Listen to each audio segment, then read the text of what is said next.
You've probably heard some guru tell you that you need to create a monthly budget, but the problem with that is that most people get paid bi-weekly or weekly. So if you create a budget that's a month out, there are things that are sure to slip through the cracks. But there is a better way to budget, and that is by Paycheck. So in this video, I'm going to be sharing exactly how you can create a Paycheck budget. This is something that I have been doing for years, and it has been a complete game changer.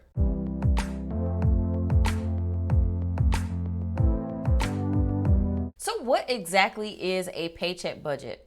Well, a paycheck budget simply means that you assign each paycheck to cover specific bills or expenses.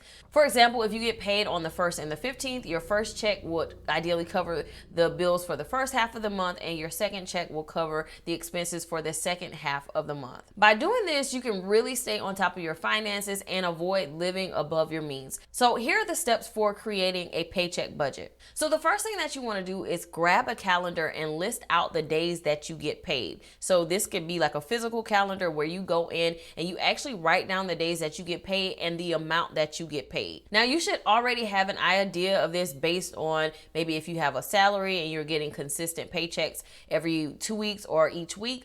Or if you are getting paid hourly, you have an idea of the number of hours that you work and what you should expect on that paycheck. So you just want to take a calendar, write down the dates that you get paid and how much you are going to get in income on those days. Now, based on the amount of income that you have coming in, this is what you're going to use to budget for that pay period. So again, if you get paid on the 1st, you're going to use that first paycheck to budget for those expenses between the 1st and the 15th. And then on the 15th, you'll use whatever income is coming in there to budget for those expenses between the 15th and the end of the month. Now, after you have listed down the days that you get paid and how much income is coming in, the next thing that you want to do is write down your expenses on the day that they are due. So for example, if your cell phone bill is due on the 5th, you want to write that down and the amount. And if your gas bill is due on the 16th, you want to write that down and the amount that is due for those expenses.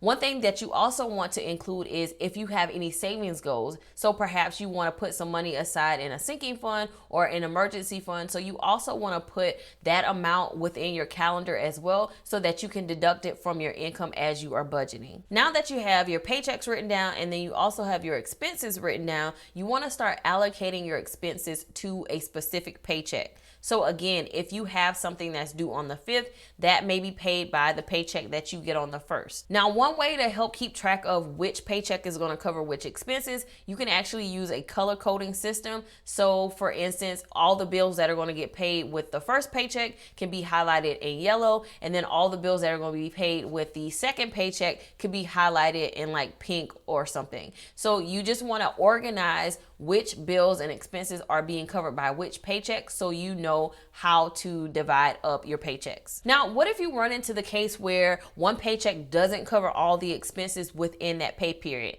Now that can happen, and in this case, you're going to have to make some adjustments. So here are a few things that you can do if your paycheck does not cover all the expenses within that pay period. The first thing that you can do is actually change the billing date. So some service providers will allow you to change the billing date. You may just have to give them a call or go online and change it in your billing portal. So for instance, if you find that, hey, I'm unable to cover all of my bills for the first half of the month and my cell phone bill is due, but I can cover it in the second half of the month, you can go in and actually change the billing date for some of your expenses. If you find that all of your bills are falling heavily in one pay period, you may want to actually change the billing dates so that you can shift some of those expenses. The other option that you have is to make a partial payment. So if you're unable to make the full balance payment in one paycheck, just make a partial payment and then finish paying off the balance when you get your second paycheck. Now, this is an arrangement that you can make with your service provider or something that you can just simply do, just make the partial payment and then come back and pay the balance off later. Now, in some cases, you may realize that you need some funds from the previous paycheck to help cover some of the expenses in the next pay period. So in this case, having a paycheck budget will allow you to see that, and you could just simply set some money aside from that previous paycheck to help cover you over for the next pay period. In this case, you may leave some money in a specific bank account to help your budget for that next pay period. Now, of course, once you figured out which paycheck is going to cover which expense, you can go ahead and set up automatic payments so that those bills are taken care of and you don't have to worry about making manual payments. So what about unexpected expenses? So with this paycheck budget, you've gone through and you've listed out your income, when you're going to get paid, and you listed out all of your expenses. But sometimes you have those unexpected expenses that you just did not plan for. In this case, plan for miscellaneous expenses that may come up. So you may want to set aside maybe $50, $100, or even less than that to cover some of those unexpected things that may come up. In this case, it will be something separate from an emergency. So you would likely have an emergency fund to cover emergencies,